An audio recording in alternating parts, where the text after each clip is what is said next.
welcome back to the Double Play podcast. So we get the camera situated and the tech working properly.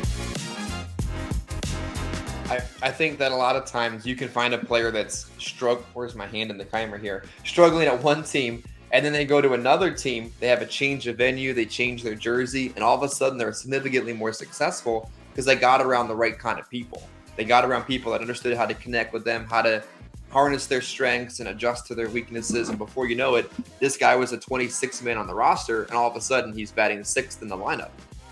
Yep. That's true, but sometimes it goes the other way too, where, maybe they sign a really big contract and they feel the pressure.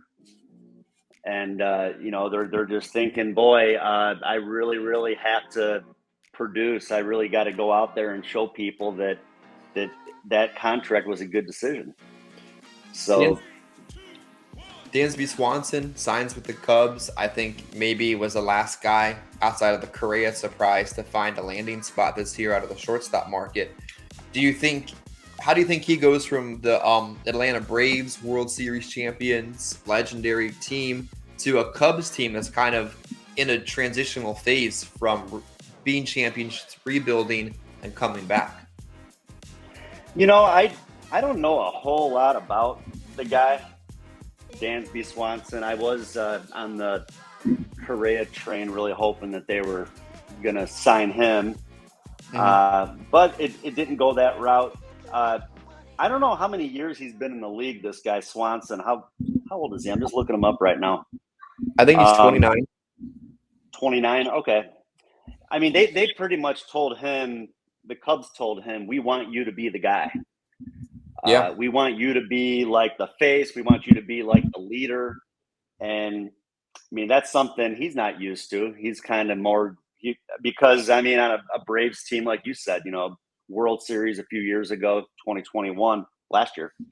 I mean, he was just one of the guys. Now they want him to be like the guy. Yeah. So there could be a little bit of pressure there, but again, I mean, if he's a good leader, he can take that on. And I mean, I think there's a lot of people that kind of like being in that role. How about Carlos Correa? In agreement with the Giants, hours away from his news conference with the Giants, the deal falls through, and in the middle of the night becomes a New York Met. So they could have had Aaron Judge. They talked about him. I know he met with the Giants. They messed that one up. And then they messed up this Correa deal. I mean, I saw something last night. There was like just a big list of Giants like mishaps or mistakes like of players that they could have signed, and just like even like Bryce Harper was on there. Sure. I mean, just all these players that like, boy, yeah, it's great to talk to the players, but if you can't cut a deal with them, well, what good is it? So yeah, Correa, I mean, heck, I guess they were concerned about something in his medical. Yep. And I guess the Mets weren't too concerned about it. What did he get? 12 years, like 360 million or something crazy like that. Yeah. I mean, I just couldn't imagine. Yeah. And again, a situation like that. Well, I mean, there's going to be some pressure there on a player to kind of live up to that contract. I mean, who knows how he'll be in the latter years of that contract, or if he'd still be here in the league. Yeah. Will there be any trash cans for him to bang on while in New York? Well, there's a good chance of that, especially with the Mets. Yeah. I mean, he does have kind of a checkered past with the whole sign stealing scandal, doesn't he? Yeah. Oh yeah. That was one thing. I mean, I don't know. I guess, as a fan, it's kind of like when they're on your team, you don't really care. Yeah. But when they're on another team, well, yeah, you're always going to hold that against them. When they're beating your team, like the Dodgers lost to them, they're definitely going to hold that against him.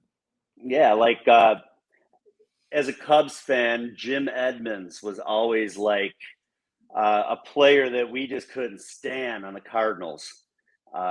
Him and Carlos Zambrano used to get into it. Zambrano would pitch in on him, and they would just be back and forth with it. And then I remember, was it '08? The Cubs ended up signing Edmonds like in the middle of the season. He helped them make it to the playoffs. Everybody loved him. So, it's like when they're not on your team, they're like your worst enemy. But once they're on your team, that's fine. And I mean, that could even relate to our business. So, Yeah. I think sometimes people forget it's a real small business too. Like the people at the top all know each other because they all came up together. The people here all know each other because they're coming up together. Like relationships are valuable because you never know when that player will be on your team or when you'll have the opportunity to sign them as a free agent. So not discounting the value of relationships. yeah, for sure. And I think social media plays a huge part in that. Our business, how would our business be different if social media was big like it is now 20 years ago? Uh, I mean, who would know who? I mean, if it wasn't for social media, I mean, I wouldn't know you. I mean, No, I'm sure there's a lot of people you wouldn't know. no. I mean, And I got into and the as we've business. said, it's a lonely business, so it helps, I think, when you can kind of get involved with people that kind of have the same similarities and enjoy what they're doing on a regular basis. I think I got into the business from family. I know you're a generational piece in the business, but a lot Yep. of times the other connections we make in the business, we would have never made if it wasn't for the opportunities that social media provides. Yeah, exactly. And these, like I said, these different Facebook groups, me and you, what's it called again? Life, comma, insurance, and everything in between. Okay, life, Because we have comma, insurance, and everything in between. So yeah, that's another thing. I mean, what do we have now? I mean, what, 13, 1,400 members? 15. We've been stuck at 15 for a while, but it's just Okay. consistent, steady growth. Yeah, I mean, and again, I mean, I really, I mean, I feel like that's kind of where people started to get to know me, was through these different Facebook groups. Mhm. I was just kind of scrolling through one day, and I found this Facebook group. It looked like it was primarily people that were in the same business as me, and I'm just sitting there thinking, at the time there was like 6,000 members, Mhm. and I'm like, why would I not want to post content in here? There's Yeah. 6,000 insurance agents in here. Let me get in front of these people. Yeah. So, and again, I mean, maybe some people, they just don't have the courage to do it. I mean, my content, I feel like when I first started, I feel like I've gotten a lot better at it, a lot smoother. Mhm. But it just takes that step, I think, to kind of get over that hump, to just decide that you just want to do it. And it's like anything else. The more you do it, the better you're going to get at it. Absolutely. And I think we wanted to talk about our correlation back into the insurance side now that we had Yeah. a baseball talk this morning is that a new agent comes into the business, getting started, first wave of success, first time things go wrong, that whole transition from the very beginning that they kind of make in the business. What do you think are important things that an agent needs to get started?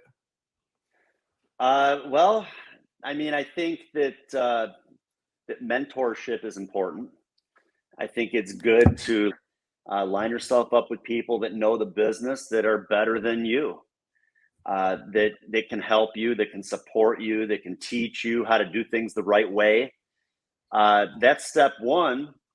I also think that, well, I mean, work ethic is probably the most important part of this whole thing.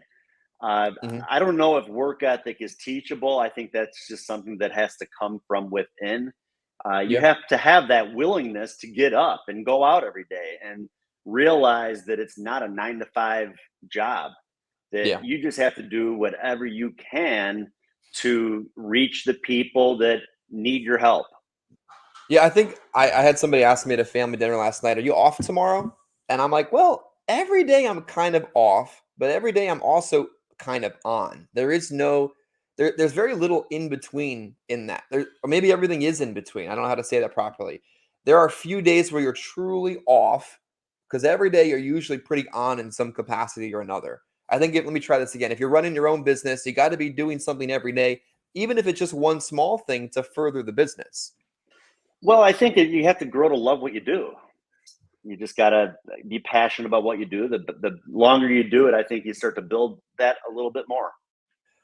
Maybe work doesn't feel like work to us. And when somebody says that you off or you on, it's just a different mentality than us who are always on because it's not the same way you look at it. Yeah, exactly. We don't, I mean, there's nights this week I've been up until 2 a.m. working on stuff. Yeah. And it's not like, oh God, it's 5 o'clock, I got to quit doing what I'm doing. No, I have a lot. I mean, I have a list of just things that I have to put together that if I don't take that kind of time, it's gonna take me forever to kind of get what I want to put together set up. So uh, you just got to take the time. But if I wasn't passionate about it, I would be cutting off early. And who knows if what I really want to do in this business and what if I'd even ever get there. I always tell people there isn't any time you can't text me. It's just if I didn't answer, I probably fell asleep. Like we have people on the West Coast we work with in the industry, people Central Time, people Eastern Time. Like you're on all the time, and to the point where you just collapse and try again the next day to do a little bit more. I think agents appreciate that too when you're easily accessible. Mm-hmm. And I'm the same way. I mean, very seldom do people have trouble getting a hold of me, unless I'm in a house or something. If I'm currently sitting down with a prospect or a client, sometimes it's a little tough Yeah. to pick up the phone. But heck, if someone's calling me 3 or 4 times, I might just have to say, excuse me, Yeah. and get up for a minute and handle it. And the prospect would understand that that's part of the job as well. So, but yeah, that's, again, you got to do whatever you can to be successful. And a part of our job is helping agents, and we have to be accessible. Yeah. I think when it comes to an agent getting started, that I wrote down a couple of things. Mentorship and a system to run. Like you need some kind of a system, whatever system it is. If it's a captive system, a broker system, an ACA system, a telesales system, like tell me what to do and I can duplicate it. You need some type of a marketing strategy. We love direct mail, but some type of a lead because your warm market is nice, but your warm market cannot be your only market. You need a dependable product to sell that's going to put money in your bank account on a consistent basis. That's easy to sell. You can do without, getting afraid to write it. And then you need effort and application. I did an hour-long training on Thursday for 2 new guys and then a bunch of guests that chimed in. And I said, the purpose of this training is simple. It's to give you everything you need for the ball now to be in your court to go out and do something. And after I've completed this training with you, I've washed my hands of the obligation that if you failed, it's my fault. Because I've given you everything you need. Now go do it. And if you do it, we'll keep fine tuning it. We'll get better here and there. But after this, the ball's in your court. So mentorship, marketing, product to sell, and then go freaking do it. Yeah, I mean, I tell people all the time that, I mean, if you have a plan in place, yeah, you just got to go out and do it. But yeah, that was the one thing that I didn't bring up. Yeah, I mean, you have to have a strategy. You got to have a plan when it comes to ordering leads. And heck, I mean, an agent could come to me and say, I want to make $150,000 next year. What do I need to do? I can help them put a plan together. I can kind of break it down. This is how many leads you're going to have to order. This is how many sales you're going to have to make off of those leads. And then we have to focus on, well, do you want to make 150,000 before expenses or after? Yeah. Then we can kind of figure out, most people probably after expenses. So, because it's going to cost you money. You're going to have to pay for leads on a regular basis. But I mean, it's all simple math. It's just, again, like I said, number of leads, number of sales. How many are you closing on the leads right now? And what can we do to maybe improve your closing a little bit better? But yeah, I think setting those goals, and I mean, this is the perfect time for it. I mean, New Year's coming around the corner. Great time to put plan in place for next year. Figure out how much money you want to make for the year. And I mean, either one of us, I mean, reach out to us. We can help you, and we can help you put a plan together to help you be successful next year and to get to where you want to get. I think it's interesting too. The final expense business, which is what I feel the most confident speaking in authority on. I know a little bit of everything else, but this is my bread and butter. Doesn't require any kind of skill. Like, let's be honest, you don't have to be skilled to make money in the business. You have to put in the effort. And then when you put in the effort, you develop skill, and skill allows you to do more in less time. Skill allows you to teach other people how to do it. Skill allows you to diversify into other aspects of the business. But if you're looking to get started in the final expense business or you're looking to get restarted, forget the fact that you don't need to be good at it. You just have to go do it. That's how I believe. Yeah, I think so. I think it takes just maybe a certain personality. Mm-hmm. I don't think you have to be book smart. I think you got to be people smart. You got to know how to talk to people. And it's really not that hard. People that we deal with on a regular basis, they have a need. They know they need it. It's just a matter of doing what we can to help them get what they know they need.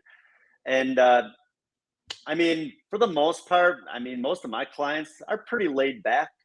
I think matching personalities good, matching mannerisms is a good thing. Mm-hmm. It's kind of funny to say. I don't feel like you have to be like super professional, I guess you could say.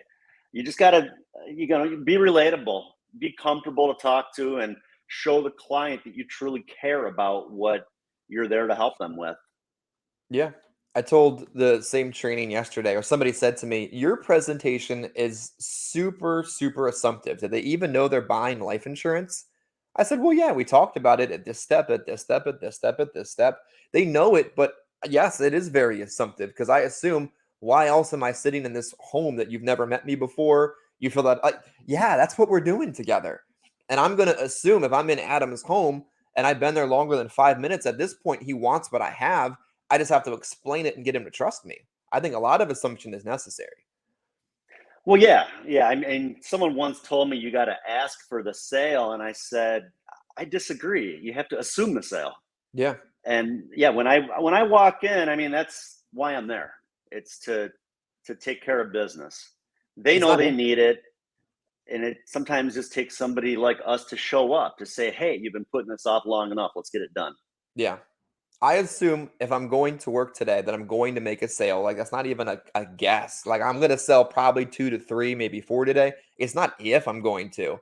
I assume when I get into your home that I'm either going to get you a better policy, get you insurance, or find some other gap you have in your coverage to fix that problem. If plan A and B I've already you don't need taken care of. So I'm assuming we're doing business long before you sign that application.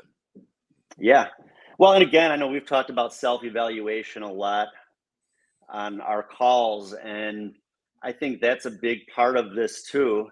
Is learning it. We've been doing this for a long time, where we make it look easy Mm-hmm. when we're in the home, and yeah, when I'm in a house, I mean, I'm going to close at least 3 out of 4 of them.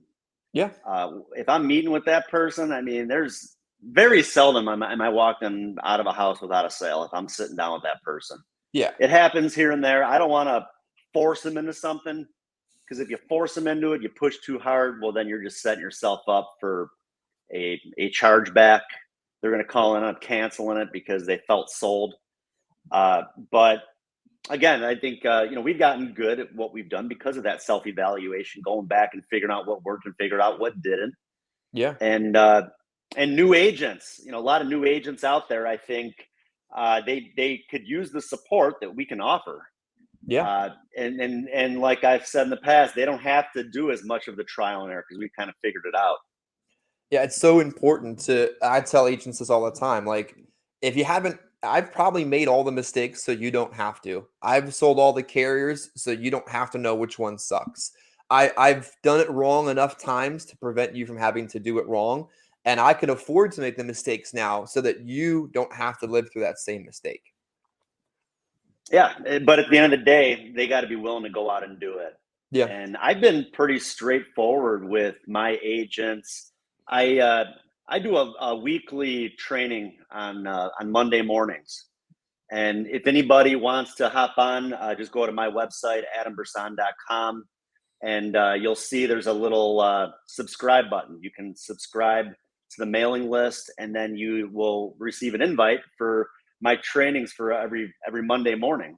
But I've talked about it many times when people are on the call, and I see people on the call that are not producing, but they come on the call every single week. And I'm pretty straightforward. I say there's no sense in continuing to come on these calls if you're not going to go out and implement any of this stuff. Like, what's the point of being a professional student? Like, at the end of the day, you just got to get over it. You got to go out there and do it. And that's where that work ethic, I think, is the biggest part of the whole thing. I mean, you can't just sit in batting practice all day, every day. I mean, the game's got to start sooner or later, and you got to get in there and play. Yep. So in part 2 of this, since we're recording for both pre-Christmas week and after Christmas week, we're going to talk about an agent who hits their first wave of success, an agent who hits their first wave of struggle, what happens when the league adjusts to a brand new rookie player, what happens when you get demoted, what happens when you get back into the majors, and how can you really get from that thought of this is my goal for next year, this is my system for next year, and then actually going forward into next year. So we really want to encourage you guys to not watch just this week, but watch next week as well, because we're going to take this training, this conversation, this podcast, and really take it into a part 2 that's going to benefit you as well. Like the video, comment on the video, subscribe to the channel. We're looking to do this, and we have done this every single week, and your interaction helps others see it. Your interaction helps us see what you want us to talk about, and it helps continue to spread the content we're looking to create. Thanks for watching, and see you for part 2 of this conversation next week.